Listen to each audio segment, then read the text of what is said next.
ヤサス、アテナイの皆さん、今回も With コロナ編ということで、コロナ禍の日本語教育、言語教育についてお話をしていきます。はい。で、このシリーズ、背景なんですけども、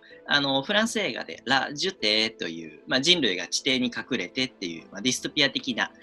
お話があるんですが、そこから撮ってみました。はい。で、今日のテーマなんですけども、マスク発声法というテーマです。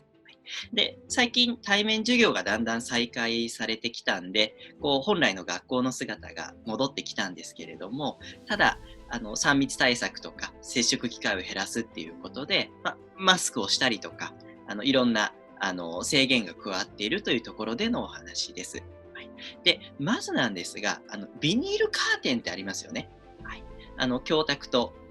学習者の机の間にビニールのカーテンを引くみたいな。で、あれ、語学の授業で言うと、やめていただきたいんですね。というのは、こっちの声が正確に届きませんし、学習者の声も聞き取りづらいんですよね。で、あと、パッと手元に駆け寄りたいときに、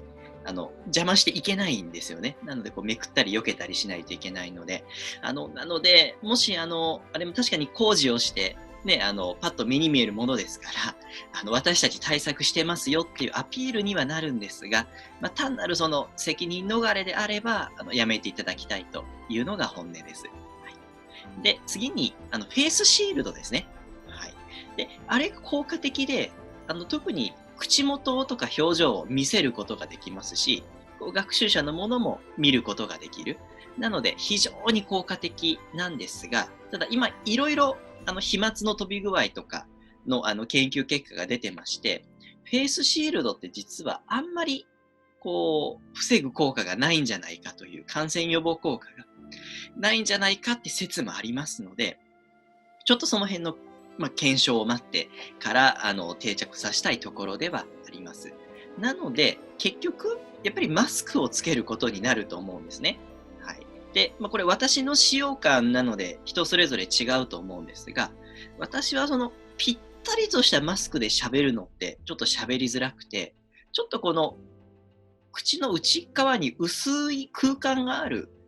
マスクの方が発音とか発声がしやすいです。だから例えばユニクロのマスクありますよね。3枚1000円ぐらいで売られている。あれ、とっても肌触りはいいんですけども、何回も洗えるんですけども、あれだとちょっとぴったりしすぎてるんです。はい。口を動かすとマスクもずれてしまったりとか、あれよりももうちょっとスペースがある方が私はやりやすい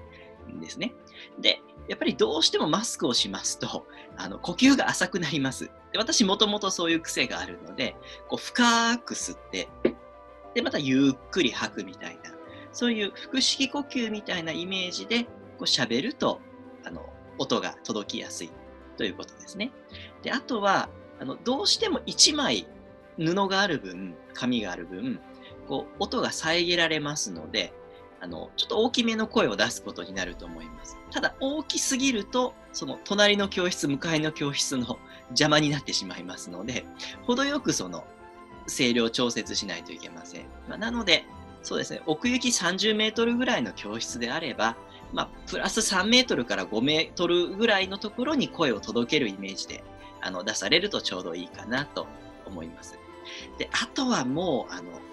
結構疲れますよね。マスクして1日語学の授業をしてると。なので、肺活量を鍛える、これ、プロのスポーツ選手でも、本当にマスクをしてトレーニングする人いますので、ちょっとウォーキングでも、スイミングでも、有酸素運動ですよね。これで肺活量を鍛えるっていうのが一つと、あと、授業の組み立てですよね。これを工夫する。本来の語学の授業である、質問で必ず終わると、教師の発話が。で、学習者が答える時間がある、考える時間があるようにすると、ちょっと休めますし、そうでないにしても、教師が喋る時間、作業させる時間っていうのを交互に組み立てることで、喋って休んで、また喋って休んでっていうところができるので、教案の組み立てもちょっと考えるといいと思います。では、今回は、はい、ウィズコロナ編ということで続けてきましたけども、気に入っていただけたら高評価、チャンネル評価も、チャンネル登録もお願いいたします。で、次回以降はまた別のテーマでお目にかかろうと思いますので、今日はこの辺で失礼します。アディオ。